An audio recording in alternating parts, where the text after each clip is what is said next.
আসসালামু আলাইকুম, সবাই কেমন আছেন? আশা করি সবাই অনেক অনেক ভালো আছেন। আমি আলহামদুলিল্লাহ অনেক ভালো আছি। সবাইকে শুভ সকাল। এখন বাজে 7টা 11। মোটামুটি 5:30টার দিকে উঠেছিলাম। উঠে রান্নাবান্না করে সবাইকে খাওয়া দাওয়া শেষ করে এখন রওনা হচ্ছি হাসপাতালের উদ্দেশ্যে। 9টার মধ্যে পৌঁছাতে হবে। আমাদের এখান থেকে প্রায় আধা ঘন্টা সময় লাগবে অটোতে যেতে। আব্বু এখানে আসো। নিবিড়কে টেস্ট করাতে যাব। নিবিড়ের মাথা ন্যাড়া করে দিয়েছি, কারণ যে টেস্টটা করাবো নিবিড়ের মাথা ন্যাড়া করতে হবে। তো গত পরশু এসেই বিকালের দিকে ন্যাড়া করে দিয়েছি। এদিকে আসো আব্বু। ছেলেটা যেন কথাই শুনে না। তো এখন যাব। আজকে ভিডিও দিতে পারবো কিনা জানি না। দুপুরের মধ্যে আসলে যদি একটু সময় পাই তাহলে হয়তো একটু ফোনে কাজ আছে, সেটা শেষ করতে পারলে তো দিবই, না পারলে তো আজকে দিতে পারবো না। এদিকে আসো। একটা কথাও শোনে না। এই যে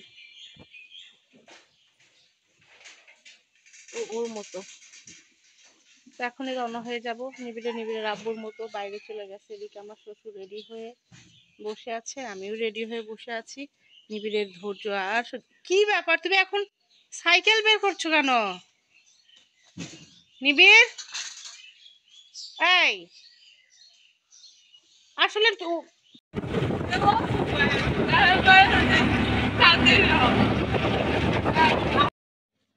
নিবিড় এত জ্বালা ছিল যে তাড়াতাড়ি বের হতে বাধ্য হলাম। এখনো 10-15 মিনিট পরে গেলেই ভালো হতো। তার আগেই বের হলাম, কারণ নিবিড় সাইকেল নিয়ে দৌড়াদৌড়ি করছিল। এর মধ্যে যদি আবার সে গা হাত পা নষ্ট করে, আবার সে গুছিয়ে দেওয়া, গা মুছিয়ে দেওয়া, সব কিছু মিলে আরও টাইম পাস হয়ে যাবে। টাইম পাস বলতেছি, বেশি টাইম লেগে যাবে। যার জন্য বের হয়ে পড়লাম। আর সকাল সকাল এখনও দেখেন কুয়াশার ছাপ রয়েছে, শিশির ভেজা ধান ক্ষেত, মাশাল্লাহ। আর খুবই ঠান্ডা ঠান্ডা যেতে পারছি। বাপরে বাপ, গতকাল থেকে প্রচুর গরম, কিন্তু সকালবেলা যাওয়া একটু ঠান্ডাই লাগছে। আর একটু প্রথমেই গেলে সিরিয়ালটাও একটু তাড়াতাড়ি ধরতে পারবো, ভালোও লাগবে। আর আজকে নিবিড়ের আব্বু আমাদের সাথেই যাচ্ছে, বাবা যাচ্ছে, আমি তো সাথে যাচ্ছি। একটু সকাল সকাল গেলে ভালো হয়। রিপোর্টটা যদি আজকে তো রিপোর্ট দিবে না, হয়তো 2-1 দিন দেরি হবে। রিপোর্টটা নিয়ে আবার বগুড়াতে যেতে হবে। জানি না সপ্তাহখানেক যেতে পারবো কি না। এই সপ্তাহে, সামনের সপ্তাহে যেতে পারবো কিনা আমি জানি না, কারণ নিবিড়ের আব্বুর প্রতিষ্ঠানটা উদ্বোধন করবে। ওখানে কিছু খাওয়া দাওয়ার ব্যবস্থা আছে, আবার গ্রামের বাড়িতে যেতে হবে। অনেক ভাইয়া আপুরাই, বিশেষ করে আপুরা বলবেন যে এত দৌড়াদৌড়ি করেন আপু। আসলে তাই, আমার জীবনটাই দৌড়াদৌড়ির উপরেই আমার যায়।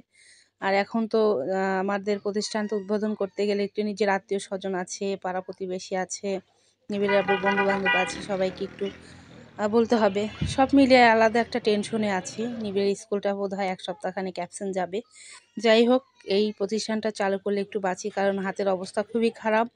2-1 টাকা পয়সা না আসলে আসলে হচ্ছেই না, খুবই খারাপ। তারপরে নিবিড়ের ট্রিটমেন্ট, আমার ওষুধ বাবদ, মোটামুটি বাসা ভাড়া সব কিছু মিলে অনেক খরচ হয়, কিন্তু যেভাবে খরচ হচ্ছে সেভাবে টাকাটা হাতে পাচ্ছি না। তো এই তো আসছি হসপিটালে মেন গেটেই। এটা হচ্ছে সিরাজগঞ্জ বেলকুচি থানা ইনায়েতপুর হসপিটালের মেন গেট দিয়ে ঢুকে আমরা ভিতরে ঢুকছি। তারপরে নিবিড়ের টোকেনটা কেটে তারপরে ডাক্তারের টেস্টের জন্য ভিতরে যাব। জানি না আজকে নিবিড় ঘুমাবে কিনা, ওইটাই টেনশন করছি। ঘুমের ওষুধ দিবে। নিবিড় যদি ঘুমায় তাহলেই আজকে টেস্টটা হবে, তা না হলে আজকে আবার 1 রাত থাকতে হবে এখানে। একটা আসলে কেবিন নিয়ে থাকতে হবে। যদি রাত্রেবেলা ঘুমায় হয়তো তখন টেস্টটা হবে, কিন্তু টেস্ট না করে আজকে যাব না। যার জন্য ওই প্রস্তুতি নিয়েই আসছি। আর এখান থেকে আমার বাবার বাড়ি খুব একটা দূরে না, 15-20 মিনিট হলেই যাওয়া যায়। ওই জন্য একটু প্রস্তুতি নিয়ে আসছি। হয়তো এখান থেকে যদি আজকে যেতে পারলে তো ভালো, আর না হলে আগামীকাল মানে রাত্রেবেলা থেকে আগামীকাল চলে যাব। এখন সবাই একটু একটাই টেনশনে আছি, যাতে আজকে ঘুমায়। নিবিড়ের আব্বু সবাই অপেক্ষা করছি। আর একটু পরে নিবিড়ের চেম্বারে ঢুকবে নিবিড়ের টেস্টটা করানোর জন্য। অলরেডি ওষুধ খাওয়ানো হয়ে গেছে। নিবিড় বোধহয় আজকে ঘুমাবে, আলহামদুলিল্লাহ। ওর ঘুম চলে আসছে। ছেলেটা কথা বলতে বলতে নিবিড় আজকে আলহামদুলিল্লাহ ঘুমিয়েছিল। তারপরে টেস্টটা করানো হয়েছে। জেগে তুলে মাত্র 1.5 ঘন্টা লাগছে ওর ঘুমাইতে, আর আধা ঘন্টা সময় লাগছে ওর টেস্টটা করাইতে। তো এখানে আসলাম ক্যান্টিনে বসে একটু কফি আর কিছু খাবার দিয়ে ঘুমটা ভাঙিয়ে সোজা চলে যাব বাবার বাসায়। অলরেডি চলে আসছি। এখানে এসে একটু মনটা খারাপ হয়ে গেল। কারণ আমার ভাগ্নির ছোট ভাগ্নিটা খুবই অসুস্থ, ও হসপিটালে দৌড়াদৌড়ি উপরেই আছে। গত 2-3 দিন ধরে পেটের অবস্থা খুবই খারাপ, আর ওষুধ চেঞ্জের উপরেই আছে। আজকে ওই জন্যই থেকে গেলাম। বাবা অলরেডি চলে গেছে খাওয়া দাওয়া শেষ করে, নিবিড় আব্বু চলে গেছে।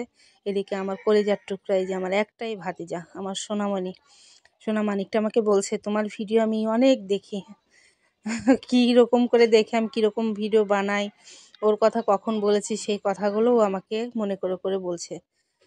আর স্কুলে যাই তো ওইভাবে সময়ও হয় না। আমি আবার আমার বোনের বাসায় যাব দেখতে, এর মধ্যে বলল ফুপি আমি তোমার সাথে যাব। তো বললাম রেডি হও, চলে যাব, সন্ধ্যার সময় আবার তুমি নানু ভাইয়ের সাথে চলে আসো। আজকে বোনের বাসায় গেলে অবশ্য আসতে পারবো কিনা আমি জানি না, খুবই অসুস্থ আমার বোনের বেটিটা। তো বাড়ির কাছে তো খুব একটা সময় লাগে না, 5 টাকা ভাড়ায় গেলে আমার বোনের বাড়ি যাওয়া যায় এখানে।